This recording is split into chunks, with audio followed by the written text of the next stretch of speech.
उन्होंने कहा है वो संत की शरण में चला जा, वो दयाल है, तुझे कतई कोई हानि नहीं पहुंचाएंगे। पाठवा तुरंत राम पहिराही, कहे से पुकार तुरंत हित पाही।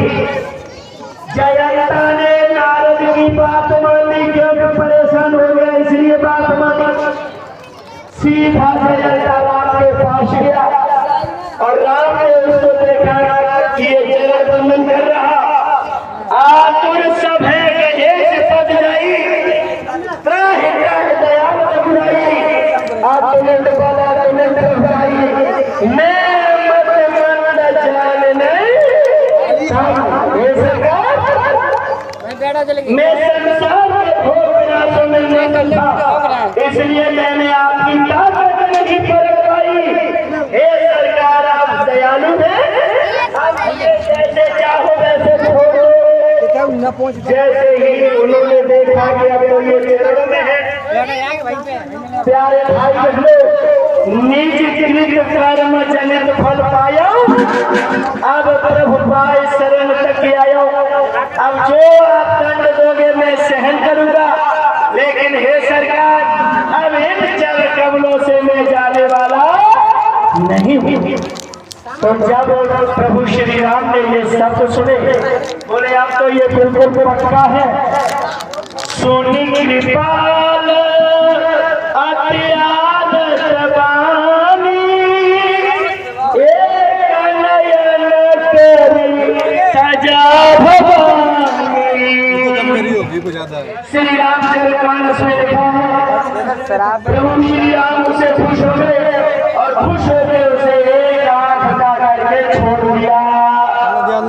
ये क्या कह रही है रामचरितमानस? जयललिता को एक आंख काला करके छोड़ दिया। तो अब आप लोगों ने ये कहानी सुनी, कथा सुनी, अब इसका अर्थ समझ लीजिएगा मेरे प्यारे भाई बहन। जब बाबा जय गुरुदेव जी महाराज इन फूलों को बनाते हैं, संसार के लोग कहते हैं अच्छा अब जय गुरुदेव में जा रहे हो सारे कर्म करके, तुम ये कर रहे तुम वो कर रहे, अब जय गुरुदेव में चले गए। संसार के लोग जयंता की तरह ताना मारते, लेकिन संसार के लोगों सरबत जो लोग अंतिम हद तक जाते हैं, जयंता स्वर्ग में नहीं बैठा, सीता जी के पास पहुंच गया। आप हमसे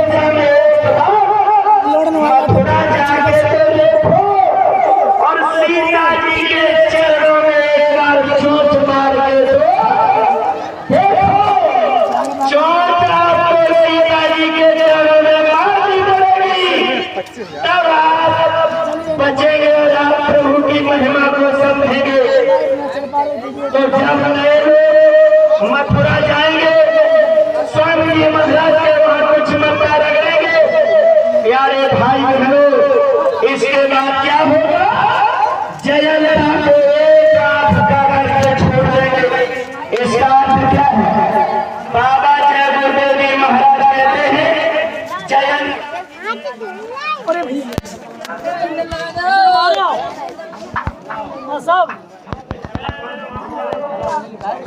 हो गई तीन, दो कान शरीर में, एक कान आत्मा में, कान हो गए तीन, दो नाक शरीर में, एक नाक आत्मा में, नाकें हो गई तीन। किसी कथा में, किसी रामायण में, किसी धार्मिक अनुष्ठान में आपको आज तक किसी ने नहीं बताया कि हमारे अंदर तीन आंखें हैं। अगर आपको इस पर भी भरोसा नहीं है, तो जब किसी से कोई काम बिगड़ता, लोग प्राय कहते हुए सुने गए हैं, अरे ये तेरी फूटी सो फूटी, क्या तेरी ये की भी फूट गई है, ये की अंदर की तीसरी आंख इससे प्रमाणित है। उसी तीसरे कान से अनहद बारी सुनी जाती है। ये बाबा जी की तस्वीर लगी हुई, इसमें 5 बारे छपे हुए। इसका संपूर्ण भेद जब तक सतगुरु के पास नहीं जाएंगे ये प्यारे भाई बहनों हासिल होने वाली नहीं। तो ये गाजे बाजे तीसरी आंख की तीसरा कान आत्मा का सुनता। तो देखिए एक नयन कर तजा भवानी इसका अर्थ क्या है? जब ऐसे आश्रम पर आप जाएंगे बाबा जी आपको सत्संग सुनाएंगे और सत्संग सुनकर तब वहां सत्संग में सुनाया जाएगा कि शरीर में 2 आत्मा में 1। अब आपको जानकारी होगी कि वास्तव में आत्मा के भी 1 आंख होती है। जब जानकारी होगी 1 कान होता है 1 आंख होती। प्यारे भाई और बहनों अगर अभी भी स्पष्ट नहीं है तो और स्पष्ट कर दूं। ये 2 आंखें एक टॉर्च की रोशनी बर्दाश्त नहीं कर पाएंगी। ये शरीर की 2 आंखें अभी सूरज दोपहरी में ठीक ऊपर है, आप ऊपर निगाह करिए तो 2 आंखें एक सूरज की रोशनी बर्दाश्त नहीं कर पाएंगी। बिटिया की जब शादी होती है एक कार्ड छपड़ा है, उसमें किशोर लिखा जाता है भक्त महाकाय सूर्य कोटि समप्रभा। गणेश जी ने कितना प्रकाश बताया? सूर्य को करोड़ों सूर्यों के समान प्रकाशवान। अरे भैया जब ये आंखें एक सूर्य का प्रकाश बर्दाश्त नहीं कर पाएंगी, अब बताओ करोड़ों सूर्यों का प्रकाश कौन बर्दाश्त करेगा? इसलिए ईश्वरांश सजीव अविनाशी आत्मा के अंदर जो तीसरी आंख है ये की आंख, जिस आंख से शंकर जी ने काव्य को भस्म किया था, ये आंख केवल सूर्य की रोशनी बर्दाश्त कर पाएगी और ये शरीर की आंखें बर्दाश्त करने वाली नहीं है। अब आप समझ गए होंगे। अब आप लोग अर्थ पे पहुंचेंगे कि जयललिता को 1 आंख वाला करके छोड़ दिया। ये जितने जयगुरु सारे दिखाई दे रहे हैं ये सब 1 आंख वाले हैं, बस तीसरी आंख के लिए ये प्रयासरत है। प्यारे भाई बहनों जब आप भी जाएंगे तो 1 आंख का करके प्रभु छोड़ देंगे।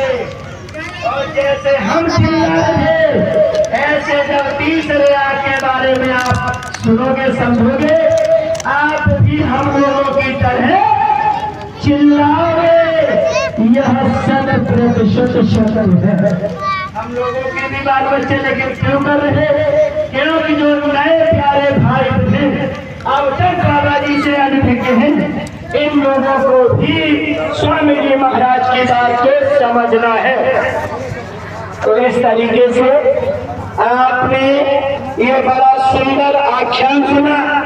इसके बाद प्यारे भाई बहनों कुल मिला के बात ये है, हमने एक शब्द कहा था कि जब आप अच्छाई की तरफ जाएंगे तो कष्ट आएगा।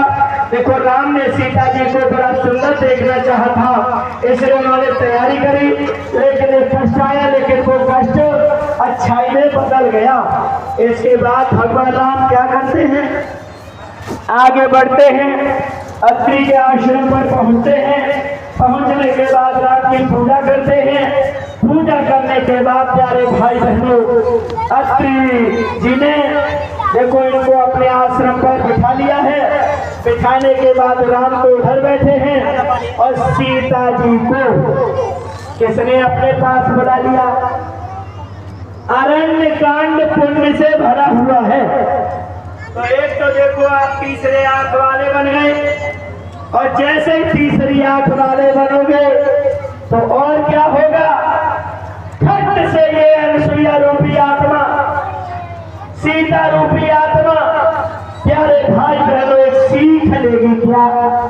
अनसुईया ने सीता जी को अपने पास बिठा लिया और पास बिठा के क्या संदेश सुनाया? सब लोगों ने संदेश सुना है।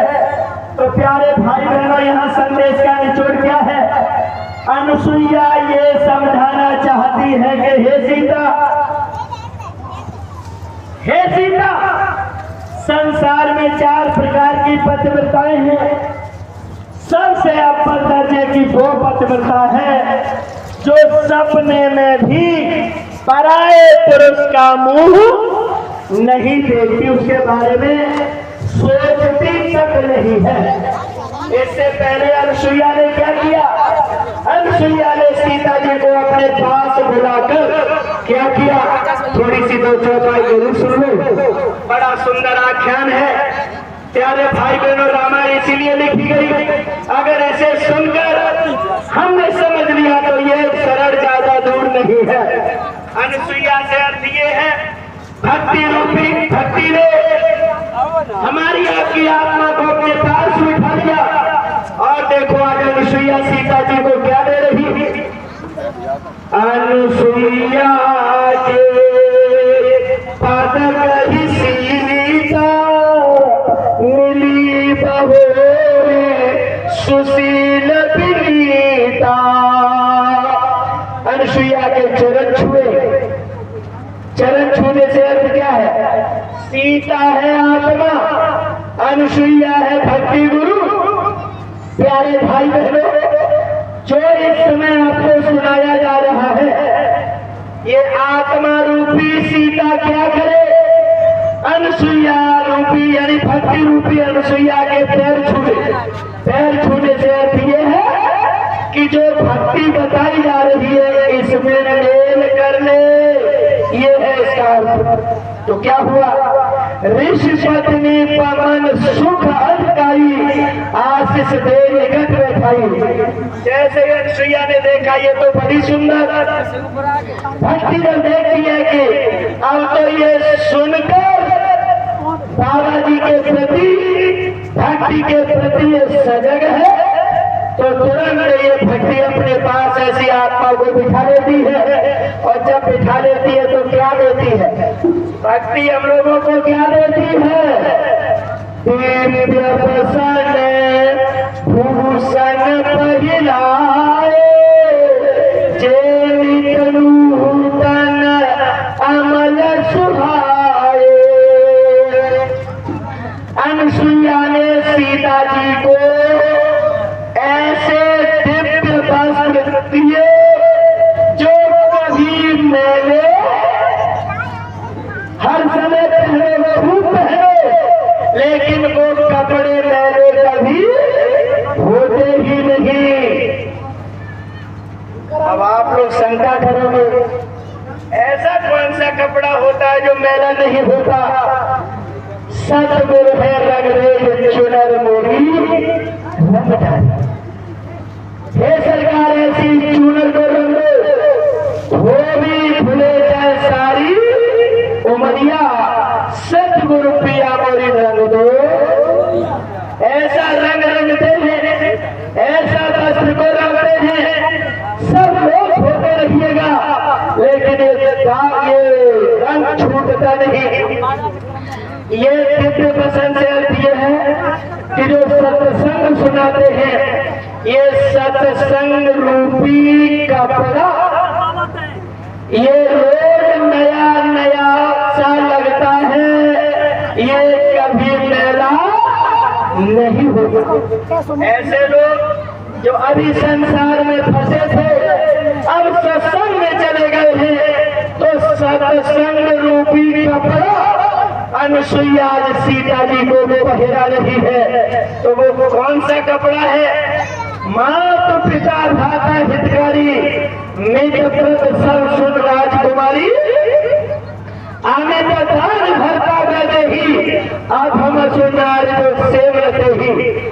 पति के लिए बताया गया है दूसरा पति, यानी एक पति के अलावा जब लोग वाले का पति ही माना जाए। अनुसुईया कहती है कि हे सीता, पिता भ्राता अन्य जो रिश्ते होते हैं उस तरीके से ये सारी बातें मानना चाहिए। धीरज धर्म मित्र नारी आपद काल पर रखिए चालू, रोग बस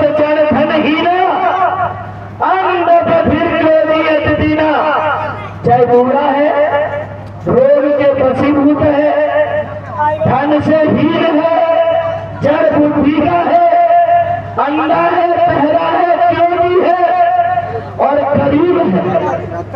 ऐसे हुकूमत कर की अपमाना, नार पाव जम पुर दुख नाना।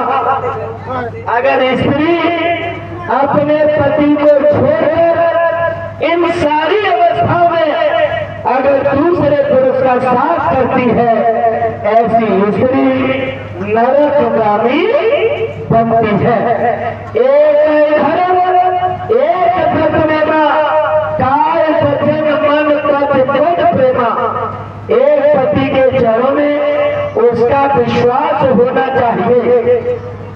आगे कहती है अनुसुईया कहती है सीता, संसार में 4 प्रकार की पत्रिकाएं हैं, अपन करके की उत्तम विधि उन्होंने।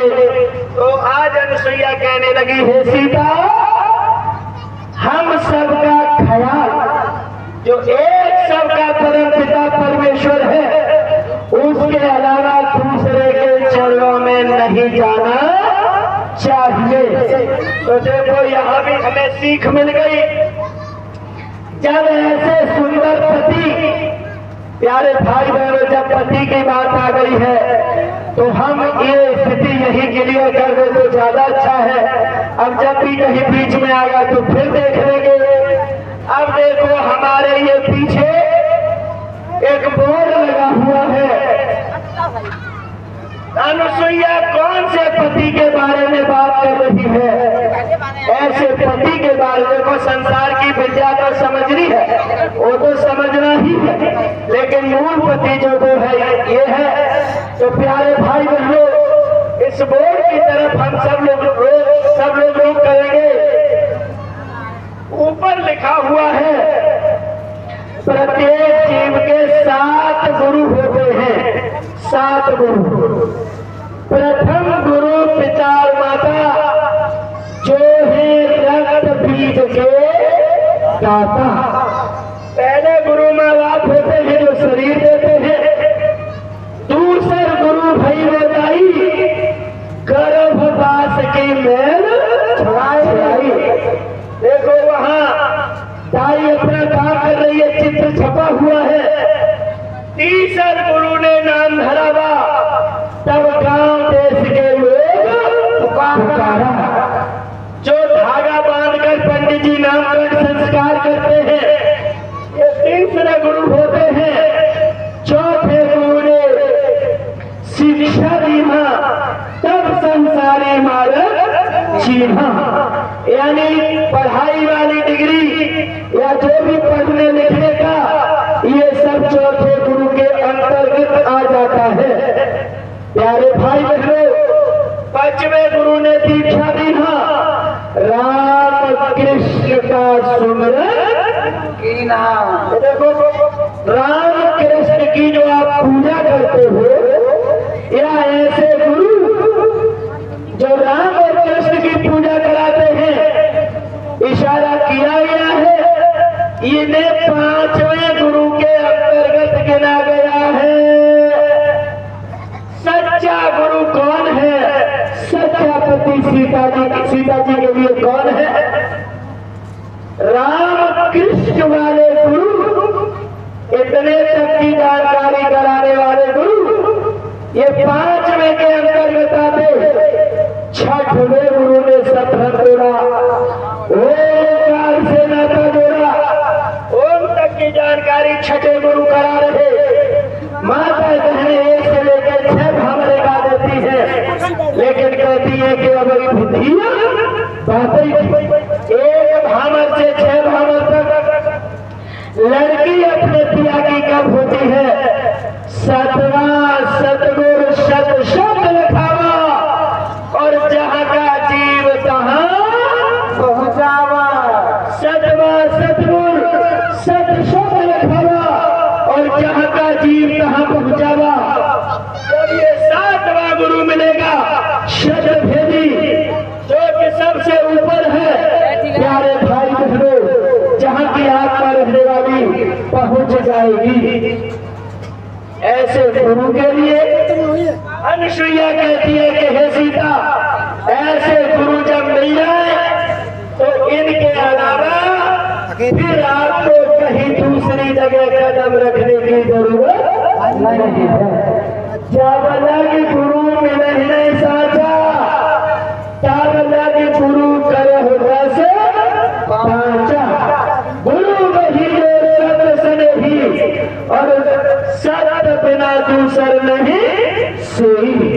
इस तरीके से प्यारे भाई बहनों, अनुसुईया ने सीता जी को बता दिया, यानी ये भक्ति बता रही कि ये बाबा जी जय गुरुदेव जी महाराज जो इस समय पर आए हैं, हर तरीके से जब कन्हैया जी का जन्म होगा, अभी देखो 7 दिन का ये कार्यक्रम है, कन्हैया जी के ऊपर क्या क्या परेशानियां आएंगी, बाबा जी के ऊपर क्या परेशानियां आएंगी, कन्हैया जी ने कैसे मल्लयुद्ध किया, कैसे जीत हुई, बाबा जी ने ऐसे कैसे वो सारे खेल खेले, सारा युद्ध जीता, वो सारा आख्यान आपको एक एक दिन में सुनने को मिलेगा।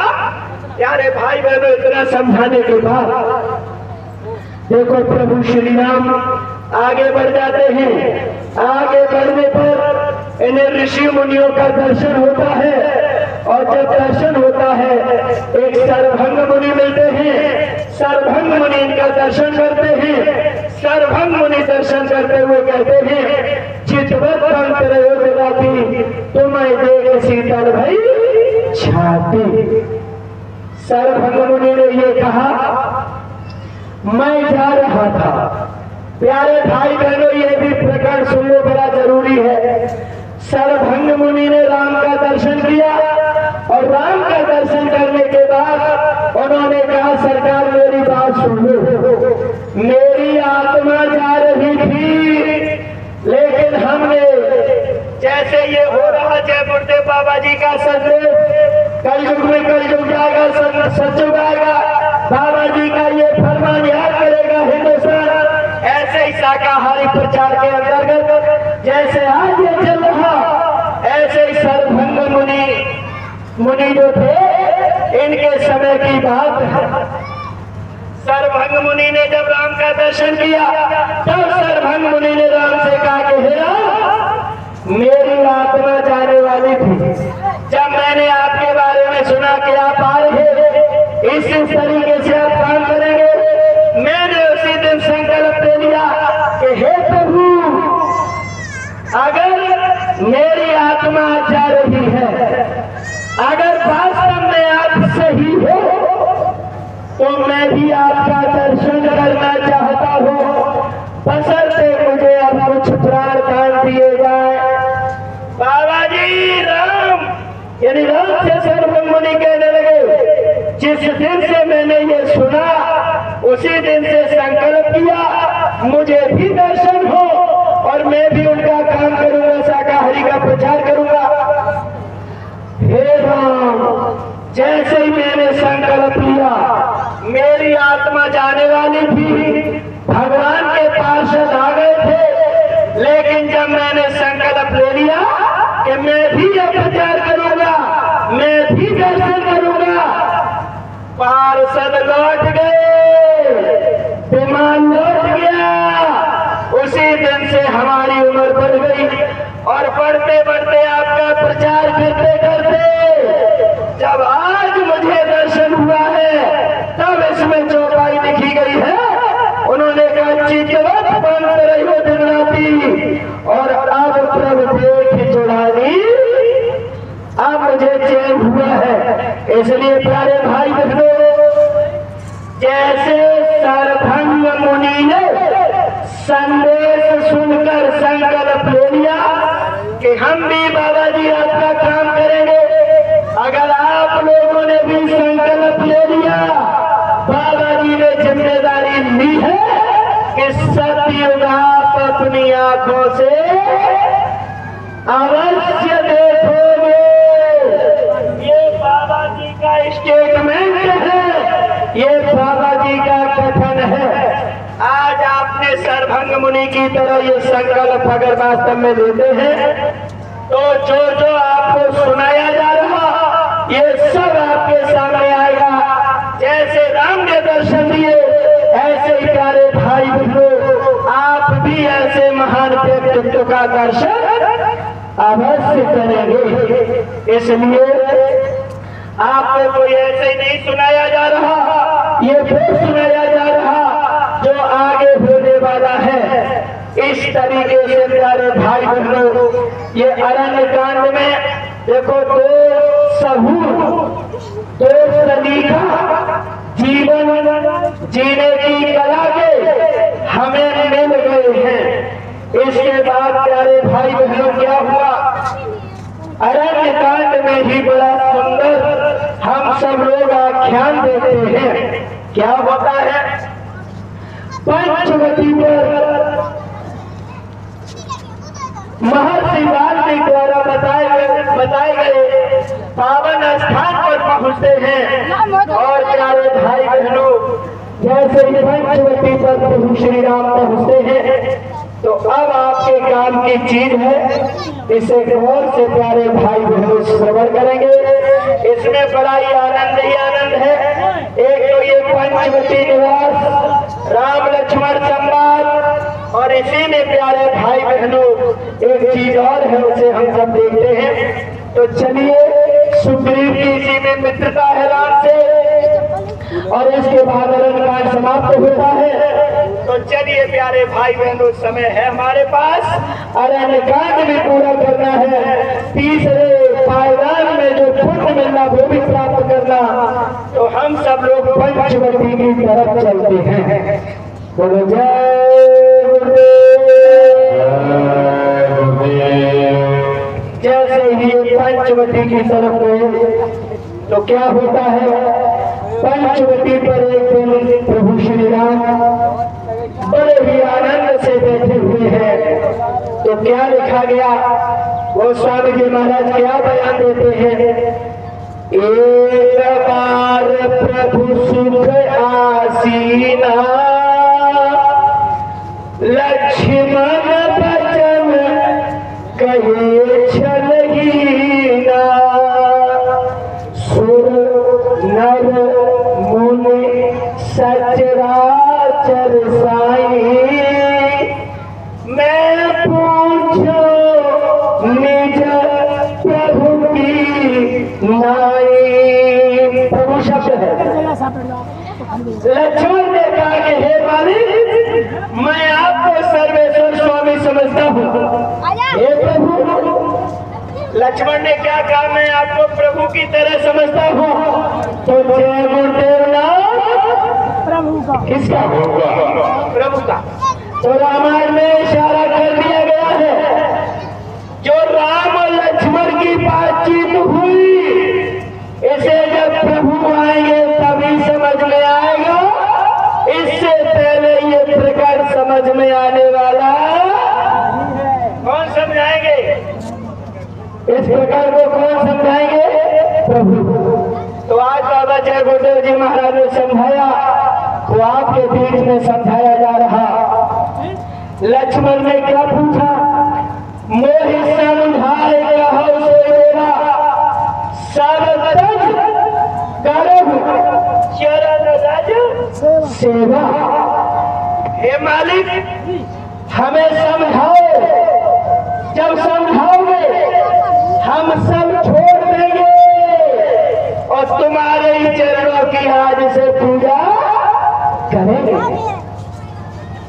जो नए प्यारे भाई बहन बैठे हैं, जानकार बैठे हैं, आपके चरणों में आपके लिए ही विनती प्रार्थना है।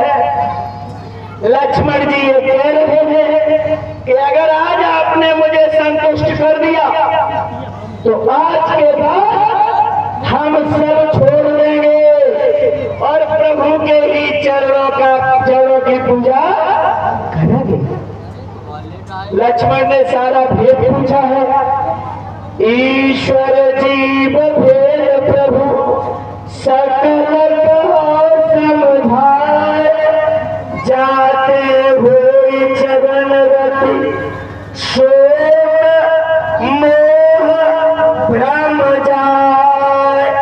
हे मालिक, हमारा सारा दुख दूर हो जाए। तो राम ने जब लक्ष्मण से ये सब सुने तो प्रभु श्री राम कहने लगे, थोड़े ही मह सब कहाँ बुझाई,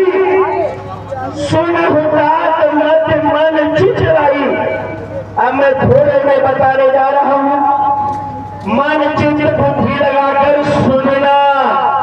जब राम ने कहा कि मन चित्त बुद्धि लगाकर सुनना, इससे अर्थ ये है कि वास्तव में हमें इसे गहराई से समझना है।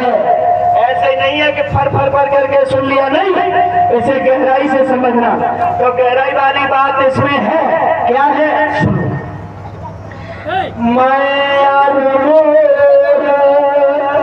तोरते माया जही बस कीन जीवन काया। मैं और तेरा, तू और तेरा, बस यही माया का इशारा है। हम सब लोग इसी के वशीभूत होकर देखो माया के थपेड़ों में फंस रहे। लग मन जाई सो सब माया जाने भाई। तो आंखों से जो दिखाई दे रहा ये सब माया का प्रसारा है। फिर सुनो तुम सोनू, विद्या अपर अविद्या। प्यारे भाई बहनों, इसलिए राम ने कहा था कि मन चित्त बुद्धि लगाकर सुनो। क्या कहा? एक तो जीव विद्या से फंसता है और दूसरा जीव अविद्या से फंसता है। एक तो जीव ज्ञान से फंसता है और एक जीव अज्ञान से फंसता है। एक दुष्ट से दुख रूपा जही बस जीव परा भरकूपा। अविद्या अमाने नहीं, विद्या जिसके पास विद्या नहीं उसे अविद्या। अज्ञान अमाने नहीं, ज्ञान माने ज्ञान। जिसके पास ज्ञान नहीं उसे अज्ञान कहते। अज्ञान और अविद्या एक ही। जो पागल बने घूम रहे हैं ये अज्ञान है। राम कह रहे हैं एक दुष्ट पागल जो घूम रहा है वो दुष्ट की संज्ञा में है। कुएं के समान है। मनुष्य शरीर जरूर मिला है लेकिन उसके पास विवेक बुद्धि ये सब कुछ नहीं। उन्होंने कहा जीव कैसे कैसे फंसता है? एक तो अज्ञान से फंसे, एक ज्ञान से फंसे। तो अज्ञान और आप लोग समझ गए, जो पागल सिरनी वगैरह ये घूमते इन्हें अज्ञान और विद्या की संज्ञान श्रेणी में गिना जाएगा। और राम कहते हैं कि हे लक्ष्मण, दूसरे प्रकार के जीव कौन है? जो काल माया के थपेड़ों में फंसे हैं। एक रचय गुण गण बस जाके प्रभु प्रेरित नहीं निज बल ताके। इसमें गुण शब्द आया हुआ है। गुण होते हैं तीन, रजोगुण, सतोगुण, तमोगुण। अब रजोगुण से होते हैं ब्रह्मा, सतोगुण से होते हैं विष्णु और तमोगुण से होते हैं शंकर। राम ने कह दिया एक रचय जग। क्या करते हैं लोग? बाल बच्चे पैदा करते हैं। एक रचय जग गुण बस जाके। तीनों गुणों के अंतर्गत देखो करते सब, लेकिन प्रभु श्री राम का कहना यह है कि तीन गुणों के अंतर्गत लोग क्रियाकलाप करते। इसी बीच राम आगे क्या संदेश देंगे? देखो हम सब सृष्टि में रहते, क्रियाकलाप सबको करना, लेकिन महापुरुष उसका करने का तरीका बता रहे हैं। तो देखो स्वामी जी ये प्रभु श्री राम कहते एक संसार का जीव केवल बाल बच्चों तक, खाने पीने तक, ऐसो आराम तक सीमित हो जाता। और इसी समाज में एक ऐसा भी जीव है जब महापुरुष आवाज लगाते उसके अनुसार उनके पास पहुंच जाता। जो पास पहुंच जाता उसका कल्याण हो जाता। जो पास नहीं पहुंचता वो तीनों गुणों में बही के बही लिपट कर रह जाता। आगे प्रभु श्री राम कह रहे हैं लखन ज्ञान मान जहाँ एक नहीं, एक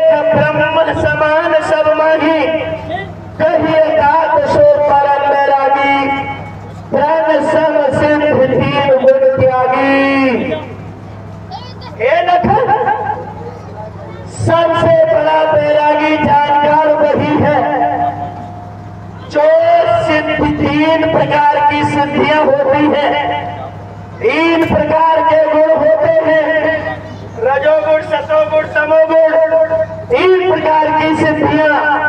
प्यारे भाई बहनों, प्रभु श्री राम कहते हैं लखन, वही सबसे बड़ा बैरागी है।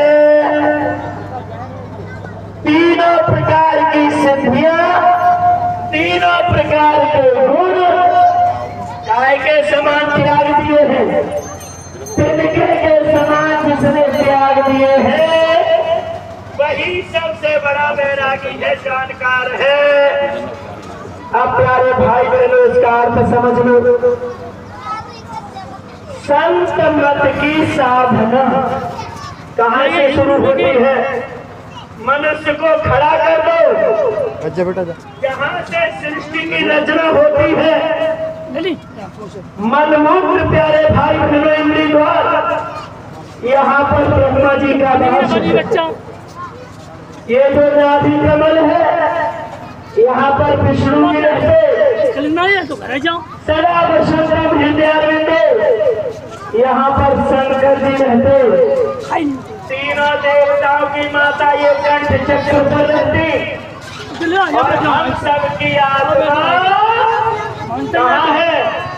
आत्मा या नहीं, आत्मा बैठती है दोनों आंखों के बिल्कुल मिड पॉइंट पर, बीचों बीच भाग में यहाँ। ये इसी के लिए हमारी माता बहनें के गाना गाती है, एक गीत गाती है जब नवरात्रि के दिन आते हैं, मैया बैठी विकट पहाड़न में, जय जगदम्बे। बस इसी के लिए ये गाना और किसी के लिए नहीं है। ये ऐसे विकट पहाड़ में बैठी है, इसके बारे में लोग जानने का प्रयास ही नहीं करते। इसीलिए प्रभु श्री राम क्या कहते, जो तिनके के समान तीनों गुणों को त्याग चुका, वही सबसे बड़ा बैरागी जानकार है। अब प्यारे भाई बहनों, देखना, बाबा जी ने कहा आत्मा बैठी है दोनों आंखों के बीच भाग में, ये अब देवता रह गई है। बाबा जी ने कहा आंखों से नीचे की अगर बात करेंगे, आंख में गंदगी कीचड़, नाक में गंदगी, कान में गंदगी, मुंह में गंदगी, और नीचे निचले स्तर के दो दरवाजे बचते, इनमें भी गंदगी, लेकिन आंखों से ऊपर कोई गंदगी। ये चौपाई क्या कह रही है? तिनके के समान जो त्याग देता तीनों गुणों को, वही सबसे बड़ा बैरागी। इसका अर्थ प्यारे भाई बहनों अच्छे से समझो। शीश महल के 9 दरवाजे, 9 कौन से? 2 निचले स्तर में, 2 नाक, 2 कान, 2 आंख, 1 मुंह, ये 9 दरवाजे हुए। शीश महल के 9 दरवाजे, जामे दसई छिकाई गई मोरी, ये गई मोरी ऊपर की तरफ। महात्मा क्या कहते हैं? राम ने क्या कहा है लखन? अब कौन से सत्संग की आपको जरूरत है? सुनो, राम कहते हैं जो तीनों गुणों को तिनके के समान त्याग दे, महात्मा ब्रह्मा विष्णु महादेव की पूजा नहीं कराते। अब आपने देख लिया इनका स्थान कहाँ है, हम सब बैठे यहाँ, इसलिए महात्मा ये जो खोपड़ी है इतनी, ये साधना कराते हैं। इसीलिए लिख दिया कल जुग जोग जगन ज्ञाना, एक आधार नाम गुण, तिनके के समान तीनों गुणों को छोड़ दो। अब ब्रह्मा विष्णु महादेव कहाँ रह गए? सतगुरु कहाँ बैठे हैं? अब आप यही से आकलन कर लो, अगर इन तीनों गुणों को तिनके के समान नहीं त्यागा, भक्ति होने वाली नहीं है। अब समझ में आ गया होगा ये चौपाई क्या कहती है कि तृण समसिद्ध तीन गुण त्यागी, तिनके के समान त्यागना पड़ेगा। यानी जो पूजा पाठ इस समय पर लगे हो, मैं नहीं कह रहा, गुरु महाराज कह रहे, प्यारे भाई बहनों, अब ये अर्थ समझ में तो आ रहा है। गंदगी वाली साधना नहीं, ये हद है, ये बेहद है, अनहद है, हद के विरोध है, बेहद के विरोध। और जब बेहद के गुण मिले तब लगे ठिकाना। और इसीलिए लक्ष्मण ने पूछा था कल्याण कैसे हो। लक्ष्मण कह रहे तीनों गुणों को तिनके के समान सिद्धियों को त्यागोगे तब मिलेगा। तब उन्होंने कहा कि सुनो लक्ष्मण, धारमते पीरति जोगते ज्ञाना, ज्ञान मोक्ष पद पेड़ प्राप्त खाना। इतनी बढ़िया चौपाई लिखी है कि बड़ा सुंदर आनंद आएगा। धर्म के आचरण से वैराग्य प्राप्त होता है और योग करने से ज्ञान होता है। ज्ञान मोक्ष को देने वाला है। राम ने क्या कहा, इस चौपाई को और थोड़ा समझ लेना। धर्म का अगर आचरण करोगे, भागवतों में धर्म बताया जाता है कि धर्म की जब अधर्म का विनाश हो, अब वो धर्म को बताकर उसी धर्म की बात कर। राम कहते हैं कि धर्म से प्रेरित जोड़ने के लिए ना, धर्म के आचरण से वैराग्य होगा, वैराग्य मोक्ष से ज्ञान होगा और ज्ञान मोक्ष देता है, ऐसा वेद कहते हैं।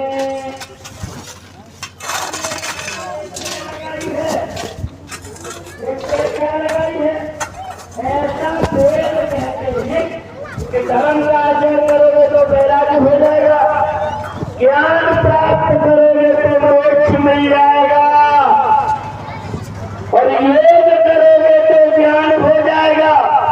हम नहीं कह रहे, ये तो वेद कह रहे हैं। लेकिन राम ने क्या कहा, जाते देगी प्रभु में भाई, जिससे मैं खुश होता हूँ वो साधन कौन सा है,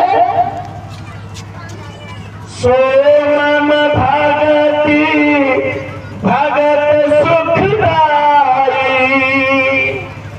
जिससे वो मालिक खुश होता है वो भक्ति मार्ग है। भक्ति, लक्ष्मण चूक गए, ये भक्ति क्या है? तो राम ने स्थिति क्लियर करते हुए कहा, हे लखन, स्वतंत्र अवलंबनाना देहियाधीन ज्ञान भी ज्ञाना। भक्ति अगर जीव के पास है तो ऐसे जीव के पास ज्ञान और विज्ञान दोनों है उसके पास। अब प्यारे भाई बहनों, रामायण जो कह रही उसके अकॉर्डिंग अगर देख लो, उसके अनुसार अगर देख लो तो क्या है, जिसके पास भक्ति है उसके पास पूरे जगत का ज्ञान है और उसके पास पूरे संसार का विज्ञान है। जिसके पास भक्ति है, और ये भक्ति कब मिलती है? लक्ष्मण ने पूछ लिया, सरकार क्या बताओ जब मिलती कैसे है? भगति तात अनुपम सुख मूला, मिले जो संत होए अनुकूला। भक्ति हे भाई सभी सुखों की जड़ है, लेकिन कब मिलेगी? जब महात्मा हमारे ऊपर दया कर दे। भगत के साधन कहो बखानी, सुगम पंथ मोहि पावहि प्राणी। भक्ति का साधन हम कैसे वर्णन करें? बड़े सरल तरीके से जीव मुझे प्राप्त कर देता है। प्यारे भाई बहनों, इसमें लिखा मिला जो संत हो अनुकूला, आज ऐसे संत की दया, संत आपके ऊपर अनुकूल हो रहे, हम लोगों की खोपड़ी पर बैठ गए और ऐसा मन बना। हमारे गुरुजी जो लोकपाल जी, ऐसे गुरु महाराज खोपड़ी पर बैठे कि 7 दिन का कार्यक्रम होना चाहिए। एक सत्संग कहीं होता है 1 दिन का, उसमें ये सुना वो सुना, ये सुना वो सुना, 2.5 घंटे में सारा चारों तरफ से समेटना पड़ता।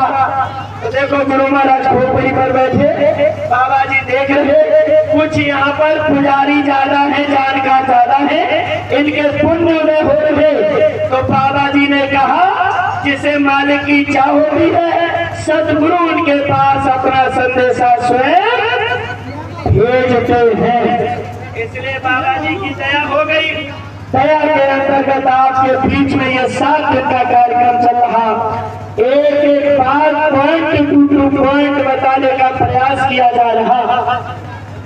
आगे उन्होंने कहा, हे लक्ष्मण, ये सारी चीज हमने यहाँ संत की तरफ इशारा किया है, अगर फिर भी समझ में न आवे तो राम ने कहा सुनो, नव श्रवणादिक नव भक्ति दलाही, नवदा भक्ति की तरफ उन्होंने इशारा किया। तो आगे क्या कहा राम ने? संत चरण पंकजाति प्रेमा, किसी देवी और देवता का नाम नहीं है। संत चरण पंकजाति प्रेमा, मन क्रम भजन भजन भजन गृह देवा, भजन करने का रास्ता केवल संतों के पास है।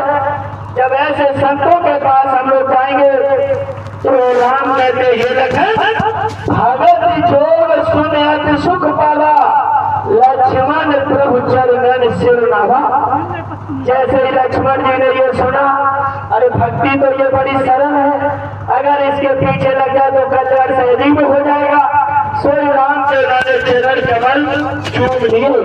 प्यारे भाई बहनों, जैसे ही लक्ष्मण के बात समझ में आई, अब क्या करोगे, अच्छी बात में बाधा होती है। सोई क्या हुआ, लक्ष्मण के बात समझ में आ पाई, तब तक क्या हुआ, काल ने अपना रंगारा दिया। क्या किया? सूपनखा रावण के बहिनी, दुष्ट हृदय दारुण जस अभिनी। सोई सर्पिणी भागी चली आई घर से सूपनखा, लक्ष्मण का चित्त भंग कर दो, जो भक्ति की तरफ ये जाने न पावे। इसलिए प्यारे भाई बहनों, क्या हुआ, पंचवटी सो गई एक बारा, एक बिकल भाई जुगल तुम्हारा। लखन से कहती है तुम शादी हमारे साथ कर लो, लक्ष्मण कहते उधर जाओ, उधर कहती। प्यारे भाई बहनों, अंत में लक्ष्मण को कान काटने पड़े। जब उसकी नाक कान काटने पड़े उसे, उसके बस यहीं से लड़ाई शुरू। कहाँ लक्ष्मण को भक्ति करनी चाहिए थी संत की शरण में आके। और प्यारे भाई बहनों, कहाँ देखो फिर इन्हें इतनी लंबी लड़ाई लड़नी पड़ी। और जब लड़ाई लड़ ली तो बाद में क्या हुआ, आया सतयुग, आया सतयुग। बाद में गए संतों के पास ही। तो प्यारे भाई बहनों सुन लो, जैसे आपके ये बात समझ में आएगी, सूपनखा चैन से बैठने वाली। अभी आप यहाँ से जाओ, बाबा जी के मथुरा आश्रम पर जाने का मन बनाओगे, तब तक वो सूपनखा पीछे से लगी मिलेगी आपको। अच्छा, 7 दिन का सत्संग सुन के कुत्ती घूम गई ऐसा लग रहा है। अच्छा, अब बाबा जय गुरुदेव के आश्रम पर जाओगे। अच्छा, ऐसी ऐसी बातें करेंगे, अब लक्ष्मण को विरोध तो फिर आएगा ही। प्यारे भाई बहनों, नाना प्रकार की परिस्थितियां खड़ी हो सकती हैं, लेकिन बाबा जी ने दया की है। बच्चा अगर आप चले गए, इन लोगों पर ध्यान नहीं दिया, तो फिर आप इस लड़ाई से बच भी जाएंगे। ये स्वामी जी महाराज की जिम्मेदारी है। इस तरीके से सुपर खा प्यारे भाई बहनों, देखो लखन तो पड़ गए चक्कर में और उसके नाक कान काटने पड़े। यहीं से व्यवधान शुरू हो गया, और जब व्यवधान शुरू हो गया तो प्यारे भाई बहनों फिर देखो ये लड़ाई में पड़ गए। इसके बाद फिर क्या होता है, तो देखो यहीं पर बड़ी सुंदर चीज है। सुंदर चीज ये है, जैसे ही सुपर खा के नाक कान कटे, देखो यहाँ पर वर्णन ये मिलता है कि जब सुपर खा अपने भैया के पास जाती है, रावण के पास, खरदूसर का विनाश करा के आई है। और जब खरदूसर का विनाश करा के आई है और रावण के पास पहुंची है, तो खरदूसर ने कहा कि हे भाई, तुम तो बस शराब पीकर ऐसे ही डरे पड़े रहोगे।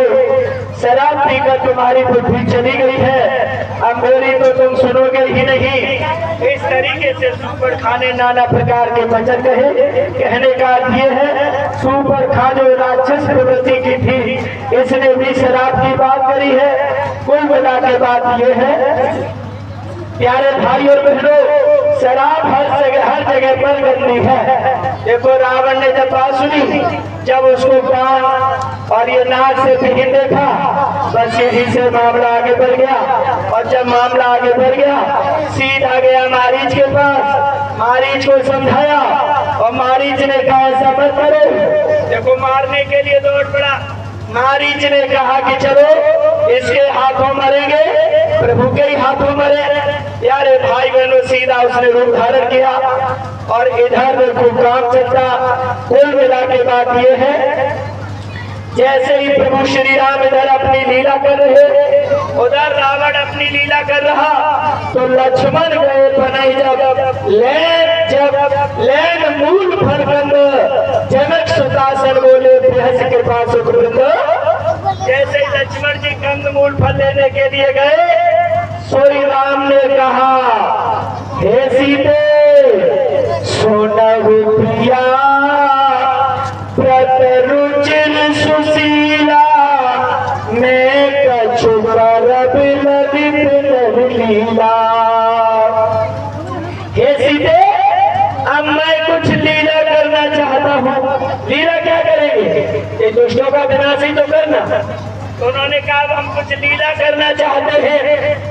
तुम पावक महाकरो निवासा, जाओ लगे करम निशाचर नासा।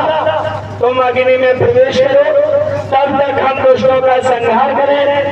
जब राम सब कहा बखानी, प्रभु पद धर ही अनल समानी। जड़ों में ध्यान किया, अग्नि में प्रवेश हो गई। सीता जी अग्नि में प्रवेश हो गई, लेकिन फिर रावण किसे हाथ ले गया? निज प्रतिबिंब की राखता सीता, ऐसे सीध रूप सुमनीता। सीता जी की हूबहू शकल बन के बैठ गई।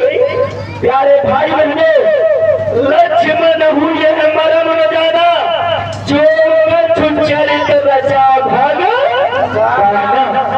जो चरित्र राम ने रचा, लक्ष्मण तो चले गए कंदमूल फल लेने के लिए, लक्ष्मण भी चरित्र को नहीं समझ पाए। बाबा जय गुरुदेव जी महाराज ने कहा है, अच्छा मैं ऐसे जमाने का परिवर्तन करूंगा। परिवर्तन ऐसा होगा जिसका किसी के दिल दिमाग में उसका नाम और निशान भी नहीं है। अब बताओ, लखन शेषावतार छोटी मोटी हस्ती नहीं है लक्ष्मण जी, वो भी शेषावतार है। प्यारे भाई बहनों, शेषावतार लक्ष्मण भी राम के इस रहस्य को, लीला को नहीं समझ सके, तो हम लोगों की औकात क्या? लक्ष्मण हुए मरम न जाना, जो कुछ सुचरित रचा भगवाना, 10 मुख करो जो हमारी चा, नाय मात स्वारत रत नीचा। प्यारे भाई बहनों, क्या हुआ? नवन नीच के दुखदाई, जे में अंकुश धन उरग बुलाई। इसमें एक सहूर बताया गया है, नीच का झुकना भी दुखदाई होता है। जैसे अंकुश, धनुष, सांप और बिल्ली झुके तो शंकर जी कहते हैं पार्वती, पुष्ट की मीठी वाणी भी उसी प्रकार बह देती है जैसे बिना ऋतु के फूल। आज रावण आके झुक गया, कर पूजा मारीच तब सारे पूछी बात, कवन हेतु मन अक्सर होता। पूछा क्यों ऐसा किया आपने? तो देखो रावण ने कहा इस तरीके से मुझे सिया हरण करना। तो देखो प्यारे भाई बहनों, जवाब दिया गया है। ये रामायण ये कह रही है कि रावण की तरह हम लोग बड़े काम तो करते हैं। बाबा जी ने एक शब्द कहा, बुरे लोग तो कहते हैं कि बुरा समय है, वो अच्छे लोग कहते हैं समय बुरा है। जब बुरे लोग कहने लगे बुरा समय है, तो बच्चा समझ लो अब कुछ होने वाला है। अच्छे लोग तो कहेंगे कि समय बुरा है, लेकिन जब बुरे लोग कहने लगे समय बुरा है, तो बाबा जी ने कहा बच्चा आप समझ लो कुछ होने वाला है। तो देखो मारीच भी राक्षस प्रवृत्ति से आता। प्यारे भाई बहनों, उस समय पर ये कहा गया, उसने भी एक सीख दिया, तासो तात पयर नहीं कीजिए, मारे मरिय जियाए चीजे। हे प्रभु, इतनी मुझे जानकारी है, मैं राक्षस जरूर हूं। अरे जो 3 लोक का नाथ है, उससे कभी बैर करना नहीं चाहिए। संसार के लोगों, रामचरितमानस हमें एक सहूर सिखा रही है, तासो तात बैर नहीं कीजिए, मारे मरिए जियाए दीजिए। जो मालिक हमें जिला रहा 3 लोक का नाथ है, हमें ये अच्छे से मालूम है कि वो राम जो आए हुए हैं कोई मामूली चीज नहीं है। मेरे ऊपर होनी की बदरिया टूटी है। तो देखो मारीच अपना विस्तार बता रहा जो उसके साथ हुआ। मोनी मख राखन गयो कुमारा, तीनों भर सर रघुपत मोरा। विश्वामित्र जी के यज्ञ की रक्षा के लिए आए हैं वो राजकुमार। जंग में वह गया, बिना फर के प्राण मार दिया था। सुत जो बनायो क्षण माही, 3 सन पयर किए भर। मारीच कह रहा है प्रभु, हे रावण, मैं उनकी ताकत समझता हूँ। बिना फर का बाण मारा था, मैं 100 योजन एक क्षण में आके जुड़ा। मैं उनके पार की ताकत समझता हूँ। प्यारे भाई बहनों, बाबा जय जी महाराज के बाण की ताकत, हमारे देश की मुसलमान प्रधानमंत्री, अब ये नए बच्चियां नहीं समझ पाएंगे, नाम बता दे रहा हूँ। हमारे इस देश की प्रधानमंत्री कोई थी जिनका नाम इंदिरा गांधी। बाबा जी तो अच्छा कर रहे, अनायास ही जेल में बंद कर दिया। इंदिरा गांधी गुरु महाराज के बारे में अच्छे से समझती थी। तो आज जैसे मारीच कह रहा कि हे प्रभु उनके बारे में मुझे मालूम है, वही इंदिरा की आत्मा। प्यारे भाई बहनों, बाबा जी ने क्लियर किया हमारे सतीश भाई भी मंच से क्लियर करते। इंदिरा गांधी ने स्वामी जी महाराज को 21 महीने के लिए जेल में बंद किया, लेकिन जब शक्ति से परिचित हुई हमारी देश की प्रधानमंत्री जी, इनकी आत्मा बाबा जी के पास आई, बोली हे महाराज मुझे माफ कर दो, हम आपकी ताकत नहीं समझ पाए, अब जितनी देर आपके काम में लग गई है आपको उतना काम हमसे ले लो। बाबा जी ने कहा ये ठीक है। तो इंदिरा गांधी की आत्मा, स्वामी जी महाराज ने कहा बच्चा मैंने ठोक पीट कर एक चंडी का रूप दिया है, तो चंडी जब नाम देखेंगे तो नाम तो स्त्रीलिंग लगता। बाबा जी ने कहा चंडी एक देवता है, अब ना देवी नहीं है देवता भी है, वो देवी भी है देवता भी है। मसाल लेकर अग्नि की जलती हुई मसाल लेकर निकल पड़ी है। बाबा जी ने कहा मैं विश्वव्यापी संदेश 60 वर्ष तक चिल्लाता रहा, मेरी बात कोई नहीं सुन रहा। प्यारे भाई बहनों, बाबा जी ने कहा बच्चा सुनो, वही इंदिरा जिसकी आत्मा चंडी के रूप में बनाई गई है, देश विदेश का भ्रमण कर रही है, ये पलक झपकने में आपकी खोपड़ी को शुद्ध कर देगी। कैसे करेगी? परमाणु बम का बटन दबाएगी, बड़े बड़े लोगों की खोपड़ी पर सवार होगी। देश के हुक्मरान ये नहीं समझ पाएंगे कि हमें जनता के लिए क्या करना। अधिकारी कर्मचारी देश विदेश के कोई कुछ नहीं समझेंगे। अमेरिका दादागिरी करते हुए ईरान को परेशान कर रहा, इस तरीके से ये चंडी सारे विश्व में लड़ा देगी और लड़ाने के बाद जनसंख्या मुट्ठी भर बच जाएगी। इसके बाद 1000 बरस के लिए सतयुग आ जाएगा। ये पूरे संदेश का मिशन है।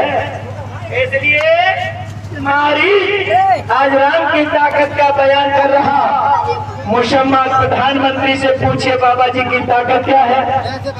भाई मम कीट भंग की नहीं चाहता ना देखो तो भाई मेरी गति भंग यानी कीड़े के समान हो गई। उन दोनों भाइयों को आज भी जब देखता हूँ तो रूह कांप जाती है। जो नरदास अतिशूरा तिन्हें विरोध न है पूरा। हे साहब मैं निवेदन करता हूँ तुमसे बैर मत करो। जय तार का स्वभाव खंडे हर को दंड खर दूषण कृष्णा बनो मनुज के असबर बंडो। उन्होंने खर दूषण कृष्णा सबको मार दिया, उनसे बैर मत कीजिए। प्यारे भाई बहनों, बड़ा समझाया लेकिन बाबा ने एक ही नहीं मानी, चल दिया।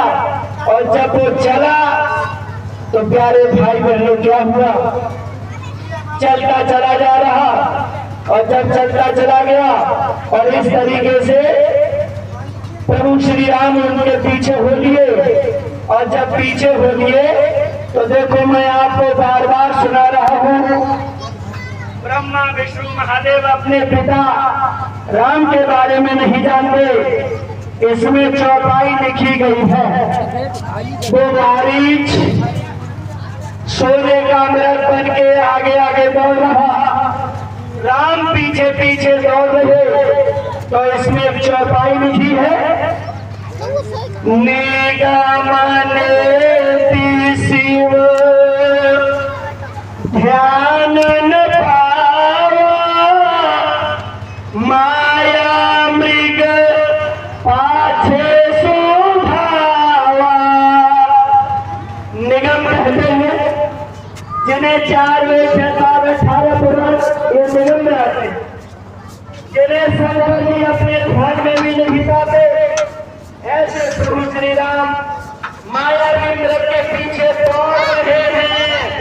काय के लिए दौड़ रहे, चिंता हो रही क्या कर रहे हैं?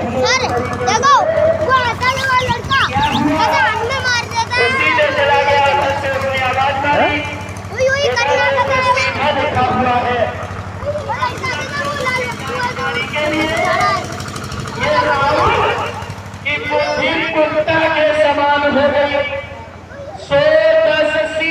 स्वान की नाई इन चिंते चला भड़ियाई, जैसे कुत्ता भड़ियाई करता है ऐसे गोस्वामी जी महाराज दिखते हैं।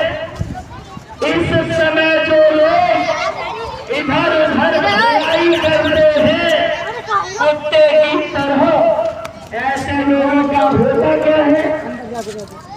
इन्हें कुपंथ पागते पखगेसा रहन तेज तन बुद्धि बलवेसा। ऐसे घिनौनी रास्ता पर जो पैर रखते हैं, सिया हरण करने का मन भरा होगा। क्यों? अनुभव करेंगे। गोस्वामी जी महाराज सीख दे रहे, जो लोग कुत्ता की तरह भड़ियाई करते हैं इनको कंठ पग देत खगेसा। गरुड़ को कागभूषुंड जी कहते हैं, गरुड़ जी जो कुपंथ मार्ग पे ये चरित्र पतन का सबसे गंदा काम होता, इसकी तरफ जो अपना पैर रखते हैं रहना तेज चला जाता है। तेज तन शरीर में तेज नहीं रहता, बुद्धि बल लेसा बुद्धि नहीं रहती, इस तरीके से विनाश हो जाता। प्यारे भाई बहनों, रावण को खूब समझाया लेकिन नहीं माना और उसने सिया हरण कर दिया। सिया हरण जब रावण ने कर लिया, प्यारे भाई बहनों, उसके बाद क्या होता है? सीधा ले गया। अब यहाँ पर गीधराज जटायु ने बड़ा प्रयास किया, लेकिन बड़ा प्रयास किया, रावण को झकोले भी मारे, लेकिन रावण ने उसके पर काट दिए। और तीसरा ये है, अच्छाई के लिए हम सब लोगों को प्रयास करना चाहिए। भले ही प्यारे भाई बहनों हमें गीधराज की तरह कष्ट देना सहना पड़े, लेकिन हमें अच्छाई के लिए प्रयासरत रहना है। जब गीधराज घायल हो गया, गीधराज घायल जरूर हुआ है, लेकिन तब तक इसके प्राण पखेरु नहीं उड़ेंगे जब तक प्रभु श्री राम से भेंट नहीं हो जाएगी, गीधराज राम को पूरा संदेश नहीं दे देंगे। प्यारे भाई बहनों, तब तक इनके भी प्राण पखेरु नहीं उड़ेंगे। आप लोगों से सबसे ये कहना है कि जब गिद्ध के अच्छाई के लिए लड़ा, प्राण पखेरु नहीं उड़े, तो बाबा जी का जो मिशन है, बाबा जी का कहना शाकाहारी रहना। प्यारे भाई बहनों, जैसे गिद्ध का कोई कुछ नहीं बिगड़ा, ऐसे ही हमारा भी कुछ भी बिगड़ने वाला नहीं है। देखो, हम सब लोगों ने ये नाना प्रकार की कथाओं के माध्यम से इस संदेश को सुना है। सुनकर प्यारे भाई बहनों, अमल करने की बहुत जरूरत है। आज इतना सुनाया गया है, अगर इस पुण्य के प्रति हम थोड़ा बहुत भी अगर प्रेरित हुए, कल्याण ही कल्याण है। इस कहानी के माध्यम से हम अपने को स्थिर करें। बाबा जी ने कहा, एक चोर चोरी करता था, लेकिन कभी महात्माओं की या किसी धार्मिक जगह पर कभी नहीं जाता था। चोरी करते करते बुढ़ा हुआ और उसे पता चल गया कि मेरे प्राण पखेरु उड़ने वाले हैं। चोर ने अपने बेटे को बुलाकर बेटे से कहा कि बेटा, मैं तो मर रहा हूं, चोरी करते करते जीवन चला गया, अब तुम कोई और काम मत करना, बस चोरी ही करना। ठीक है पिताजी, आप बता रहे उसी का पालन करेंगे।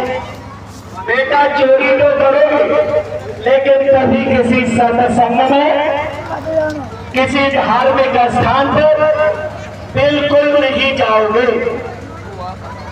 पिताजी के कहे अनुसार बेटा ने कहा ठीक है नहीं जाएंगे।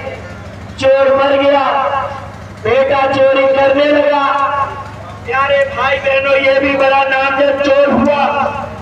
एक दिन ये चोर नकब लगा रहा, और जैसे ही चोर ने नकब लगाया, घर वाले जग रहे थे, फट से चोर का पीछा कर लिया।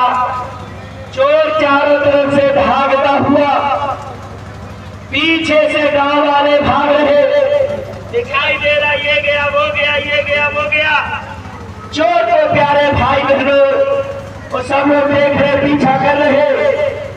चोर भर भर भागा, लेकिन अब उसे बचने की कोई रास्ता, कोई स्थान नजर नहीं आ रहा। तब तक देखा एक मंदिर पर कुछ कीर्तन वगैरह चल रहे थे। चोर ने कहा कहीं इसी तरीके से सत्संग चल रहा होगा। चोर ने कहा बस अब किसी दूसरी जगह की तलाश नहीं करेंगे, अब तो यही विश्राम करेंगे, अब जो होगा सो देखा जाएगा। चोर उसी में गया और जाके लोगों के बीच में बैठ गया। जैसे ही बैठा, बैठते हुए उसके कानों में दो शब्द प्रवेश किए कि देवताओं की परछाई नहीं होती है। ये उसके कान में आवाज पड़ी। तब तक पिताजी का वचन याद आया, कभी सत्संग वत्संग में मत जाना। सोई उसने कहा चलो आ गया हूं, लेकिन कान बंद कर देता हूँ। चोर ने कान बंद कर दिए, लेकिन कान बंद करते करते आवाज ये पहुंच गई कानों में कि देवताओं की परछाई नहीं होती है। सत्संग की केवल उसने एक बात सुन ली, कान बंद करते करते। पीछे से लोग आए, पुलिस भी साथ थी। पुलिस वाले तो चालाक होते ही ऐसे रखा, बोले यही है देखो, धंधक कर रहा है इसका। पकड़ लिया, उठा ले गए, राजा साहब के दरबार में पेश किया। प्यारे भाई बहनों, चोर कहने लगा रे मैं चोर नहीं, मैं तो इस तरीके से देरी हो रही थी इसलिए भाग के आया, अपने भजन सुनने के लिए आया। उसने लाख समझाया लेकिन नहीं समझ में आया। उन्होंने नहीं, इसे तो फांसी के फंदे पर लटका देना चाहिए। तब तक एक कुंटिनी यानी भटियारी टाइप की थी, उसको दया आ गई स्त्री होने के नाते। उसने राजा साहब से कहा कि राजन, ये चोर कैसे अपनी चोरी कबूल करेंगे, ये मुझे अच्छे तरीके से आता है। आप एक रात के लिए मुझे रिमांड पर दे दो, जैसे पुलिस रिमांड पर लेती। ऐसे ही कुट्टिनी भटियारी ने उस चोर को रिमांड पर ले लिया, सीधा ले गई। वो कुट्टिनी जानती थी कि चोर किसी न किसी के उपासक होते हैं। देखो इसको खिला पिला के लिटा दिया, और उसने एक खप्पर आग जलाई, बड़ी सुंदर खप्पर जैसे जलाते, काली का रूप धारण किया और वो आधी रात के समय पर चली। आप देखो ये सो नहीं रहा, इसे तो अपना एक आ रही जा रही, कल फांसी के फंदे पर चढ़ेंगे। जैसे ही काली का रूप धारण करके आई और इसके सामने आके बैठ गई, बोले बेटा, इस तरीके से काली की तरह करने लगी, यानी ये समझ रहे कि ये काली ही है। प्यारे भाई बहनों, उसने समझा कि ये तो देवी काली है। उसने कहा बेटा, तुझे अनायास ही फांसी हो रही है, अरे तू चोर नहीं है। चोर ने मन ही मन समझा, मैं तो चोर हूँ। ये कैसी काली है जो कह रही तू चोर नहीं है, अरे तुझे फंसाया जा रहा, सच सच बता दे, मैं तुझे बचा लूंगी। प्यारे भाई बहनों, चोर को पहले ही शंका हुई, लेकिन जैसे ही उसने जलती हुई आग को देखा, उसमें उसकी परछाई दिखाई दे रही थी। चोर ने फट से सत्संग में जो सुना था वो याद किया। बोले सत्संग में ये सुनाया गया था कि देवताओं की परछाई नहीं होती है, और इसकी तो ये साफ परछाई दीवार पर नजर आ रही। चोर ने कहा जो होगा तो देखा जाएगा। चोर ने कहा कि हे मैया, मैंने चोरी नहीं की। देवी मैया थोड़ी देर में शांत हो गई, चली गई। कुंडली सवेरे के राजा साहब के पास पहुंची। बोले महाराज, इसे मैंने हर तरीके से आग लिया है, ये वास्तविक चोर नहीं है। राजा ने कहा तो फिर से छोड़ दिया जाएगा। चोर को छोड़ दिया। प्यारे भाई बहनों, जब चोर बचा फांसी के फंदे से, तब चोर ने विवेक लगाया। अरे वाह, पिताजी तो कहते थे कि सत्संग में मत जाना, सत्संग में जाने से अकल खराब हो जाएगी, बुद्धि फिर जाएगी। प्यारे भाई बहनों, चोर ने कहा सत्संग का केवल एक वचन कानों में गया था, मैंने जान लिया वो कुंडली थी। अगर उसके सामने बता देता, वो राजा साहब के सामने रिपोर्ट कर देती, तो मुझे फांसी जरूर लग जाती। लेकिन सत्संग का एक वचन मुझे आज बचा लिया, तो देवताओं की परछाई नहीं होती। मैंने उसे देखा, सब हाँप लिया, मान ली बात। जब एक बात मानने से प्राण बच गए, और जब सत्संग खूब सुनेंगे तो फिर बहुत बड़ा लाभ मिल जाएगा। इसलिए आप सभी प्यारे भाई बहनों के चरणों में मस्तक टेकते हुए निवेदन है, जैसे चोर ने एक वचन को स्वीकार किया, ऐसे ही इतना जो सुनाया गया है, कम से कम एक बात पकड़ में आ गई, कल्याण हो जाएगा। इन्हीं शब्दों के साथ वाणी को विराम, कहने सुनने में गलती माफ करेंगे। कल चौथे दिन प्यारे भाई बहनों, कल देखो चौथा कांड रहेगा, और चौथे कांड में हम सब लोग बड़ी सुंदर कथा इसमें समझेंगे। इस अरण्य कांड में नर्मदा भक्ति बच गई, इसके बारे में आप लोग जानते हैं। सीधी सी बात है, संतों के प्रति इशारा है। ये किष्किंधा कांड में बड़ा सुंदर वर्णन है, कैसे बाबा जी से आपकी भेंट होगी, कैसे आपको विश्वास करना होगा। ऐसे कल 7वां स्कंद 8वें की बात होगी।